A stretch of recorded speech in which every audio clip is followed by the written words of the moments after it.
Bismillahirrahmanirrahim. Assalamualaikum warahmatullahi wabarakatuh. Perkenalkan, saya Syarifah Hijrah Febrianti, salah satu anggota dari kelompok 2. Perkenalkan, nama saya Susiati S. Perkenalkan, nama saya Muhammad Tarum Firmansyah. Perkenalkan, nama saya Sakia Naswa Zainuddin. Perkenalkan, nama saya Ainun Mardia dari kelompok 2 mata kuliah struktur perkembangan hewan. Integumen berasal dari bahasa Latin yaitu integumentum yang berarti penutup. Sistem integumen adalah organ pertahanan yang membungkus tubuh dan melanjutkan diri hingga lubang-lubang alami pada membran mukosa saluran pencernaan dan urogenital.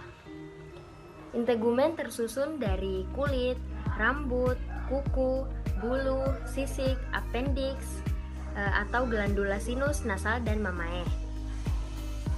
Nah, struktur kulit ini terbagi menjadi 3 bagian, yaitu ada epidermis, dermis, dan hipodermis. Epidermis berfungsi sebagai lapisan pelindung terluar kulit, menghalangi zat-zat berbahaya dari lingkungan, mengatur suhu tubuh, dan melindungi tubuh dari kerusakan fisik, kimia, dan mikroorganisme. Epidermis juga menghasilkan melanin yang memberikan warna pada kulit dan melindungi dari sinar matahari, serta menyerap vitamin D dari sinar matahari. Yang kedua ada dermis. Dermis adalah lapisan kulit yang terletak di bawah epidermis. Dermis memiliki banyak fungsi penting, termasuk memberikan kekuatan dan kekakuan pada kulit, menyediakan pasokan darah ke kulit, mengatur suhu tubuh, dan memberikan rasa pada kulit. Selain itu, dermis mengandung kelenjar keringat, kelenjar minyak, dan folikel rambut yang membantu menjaga keseimbangan air dan elektrolit, menjaga kelembaban kulit, dan melindungi tubuh dari infeksi. Dermis juga mengandung kolagen dan elastin yang memberikan kulit kekuatan, elastisitas, dan daya tahan terhadap kerusakan. Nah, yang ketiga ada hipodermis. Hipodermis adalah lapisan kulit terdalam yang terletak di bawah dermis. Lapisan ini terdiri dari jaringan adiposa dan jaringan ikat. Hipodermis ini memiliki beberapa fungsi penting dalam tubuh, seperti menyimpan lemak sebagai cadangan energi, memberikan isolasi thermal, memberikan perlindungan bagi organ dan jaringan yang lebih dalam, menjaga kelembaban kulit, dan memfasilitasi gerakan tubuh. Nah, dari struktur kulit ketiga ini tersusun dari epidermis, dermis, dan hipodermis, yang dimana dermis terletak di bawah epidermis, sedangkan hipodermis terletak juga di bawah dermis. Ada beberapa poin pada fungsi kulit. Yang pertama yaitu melindungi tubuh dan dari bahaya lingkungan. Kedua, mengatur suhu tubuh dan aliran darah. Ketiga, menyediakan sensor untuk merasakan rangsangan. Yang keempat, menjaga kelembaban tubuh dan menghasilkan pigmen. Kemudian terakhir yaitu menyimpan lemak di jaringan subkutan untuk berinteraksi dengan lingkungan melalui rambut ataupun bulu. Kemudian juga terdapat macam-macam kulit. Yang pertama yaitu kulit tebal. Kulit tebal terdapat pada bagian tubuh yang lebih tahan gesekan, seperti misalnya pada telapak tangan dan kaki. Kulit tebal yang memiliki epidermis lebih tebal dan memiliki lapisan granulosum yang lebih banyak dibandingkan kulit tipis. Kulit tebal tidak memiliki folikel rambut, kelenjar sebasea, ataupun kelenjar keringat yang terletak di bawah epidermis. Kemudian yang kedua ada juga kulit tipis. Kulit tipis terdapat pada sebagian besar tubuh kecuali telapak tangan dan telapak kaki. Kulit tipis memiliki epidermis yang lebih tipis dan memiliki lapisan granulosum yang lebih sedikit dibandingkan kulit tebal. Kulit tipis memiliki folikel rambut, kelenjar sebasea, dan kelenjar keringat yang terletak di bawah epidermis. Pada gambar di atas terdapat gambar kulit. Yang pertama kulit tebal dan kulit tipis. Kemudian pada kulit tebal terbagi beberapa bagian, yaitu epidermis, superficial arteriovenous plexus, kemudian papillary dermis, reticular dermis, Meissner's corpulus, kemudian sweet duct, deep arteriovenous plexus, kemudian subtunaceous fat, dermal nerve fibres, eccrine sweat gland, dan Pacinian corpuscles.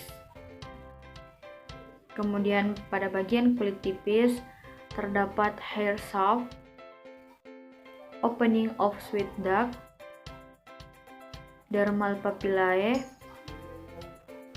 arrector pili muscle, sebaceous gland, hair follicle, eccrine sweat duct, eccrine sweat gland. Kemudian ada juga pigmentasi. Pada pigmentasi ini terdapat proses pembentukan melanin sebagai berikut.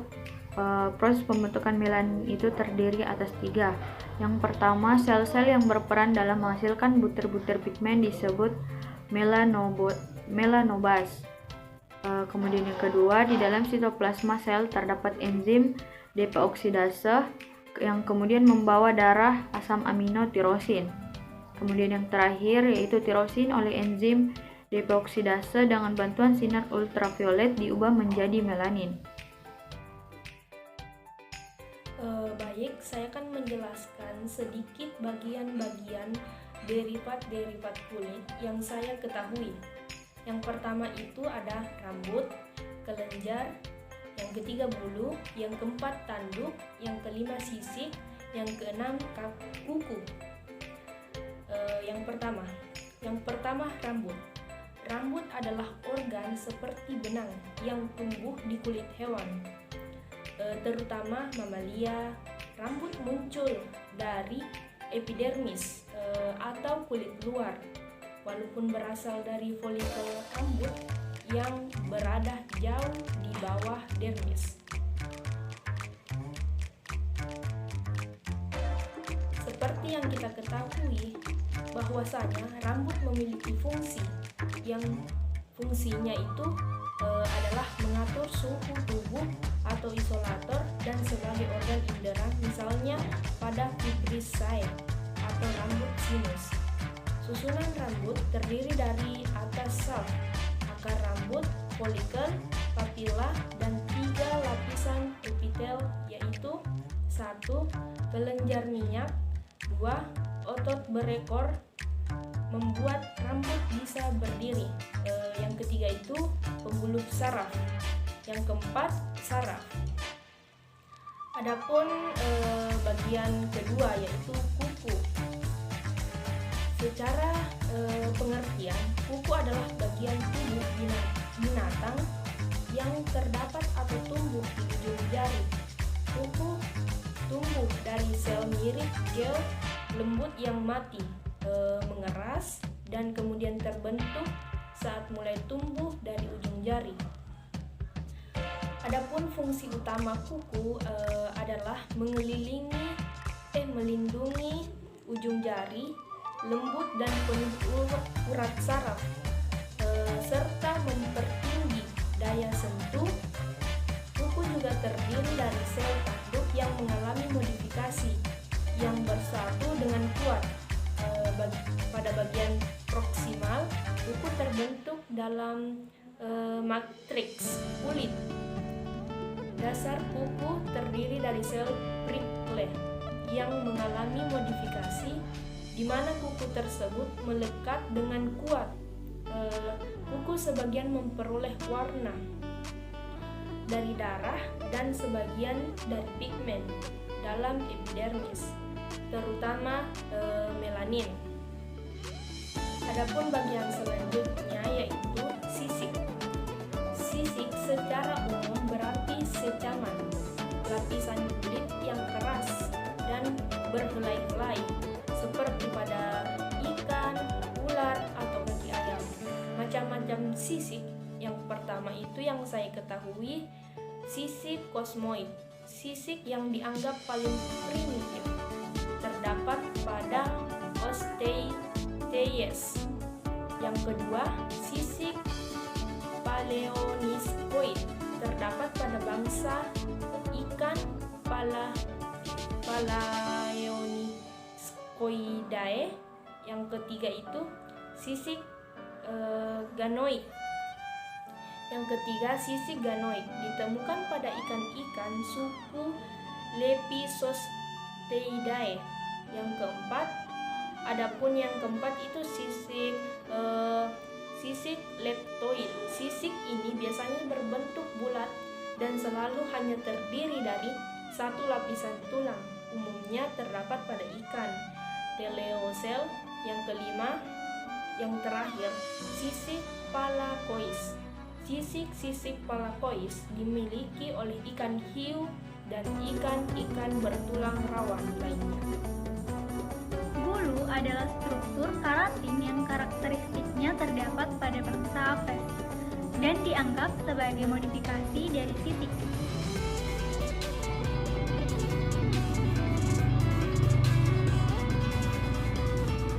Pertumbuhan awal bulu sama dengan pertumbuhan awal sisik dengan papila dermis sebagai struktur permulaan.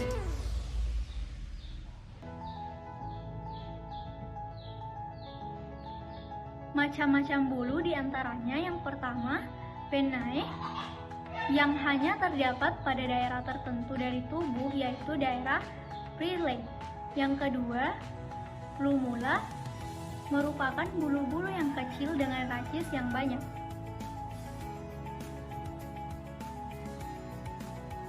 Yang ketiga, Piloplumae, merupakan bulu-bulu rambut yang sangat halus, terdiri dari racis dan rami kalamus yang telah tereduksi. Tanduk. Tanduk adalah nama umum yang diberikan kepada penonjolan yang panjang dan runcing, bercabang atau tidak bercabang pada kepala bagian frontal.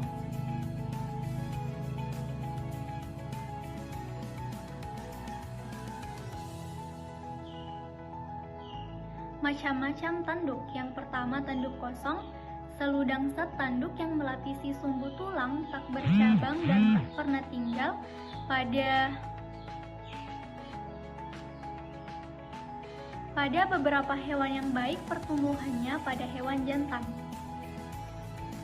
Yang kedua, tanduk rambut, disebut pula dengan cula, seperti pada badak, yaitu kumpulan rambut-rambut yang telah mengalami fusi.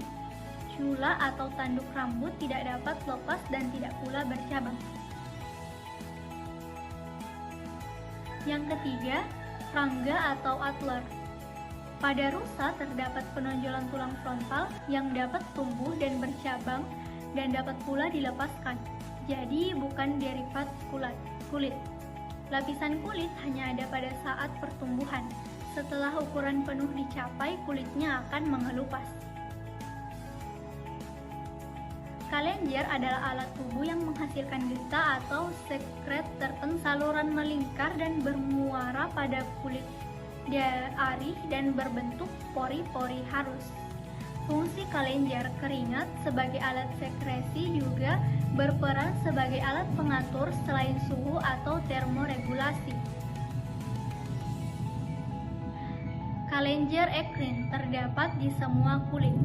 Kalenjer apokrin terdapat di aksil, anus, skrotum, labia mayora, dan bermuara pada follikel rambut.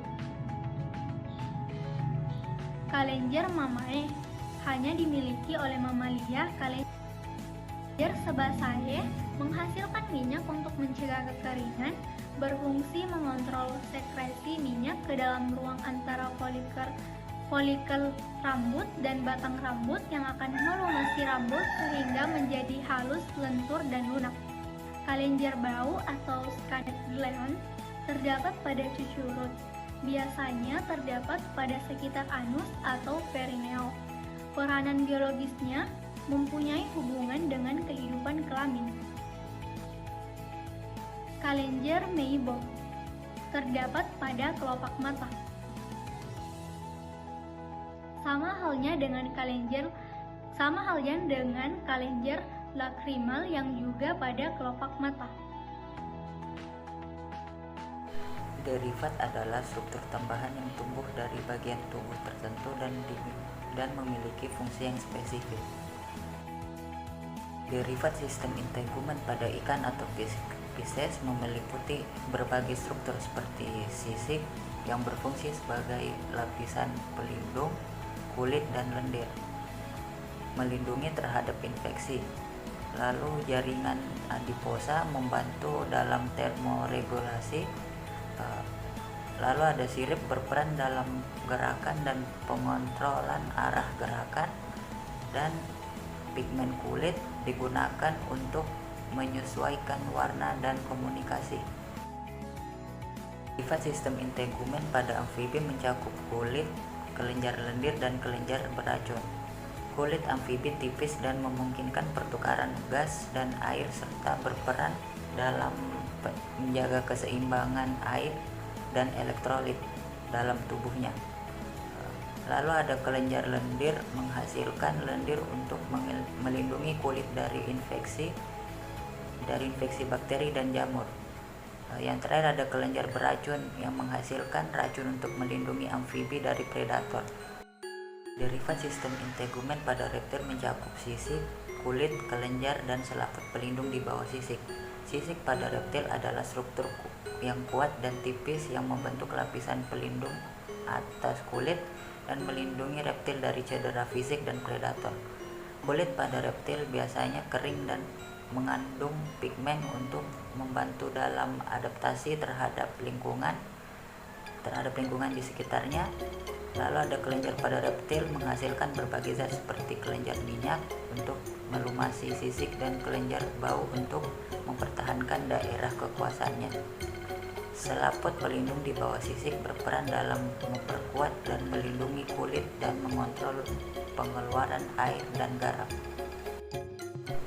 Derivat sistem integumen pada burung atau aves mencakup bulu, kulit, dan kelenjar minyak.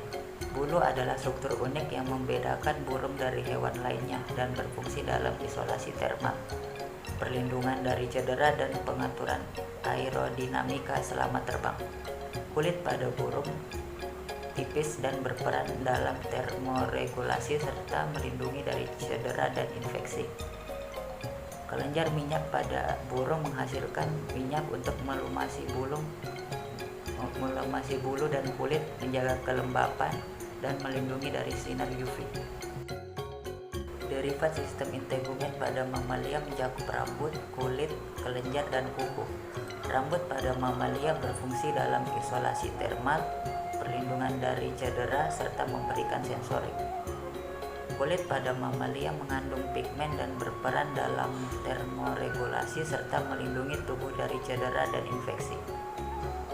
Kelenjar pada mamalia memiliki banyak fungsi, seperti menghasilkan keringat dan minyak untuk melumasi kulit, menghasilkan susu untuk menyusui bayinya atau anaknya, dan menghasilkan hormon serta feromon untuk berkomunikasi dan mempengaruhi perilaku.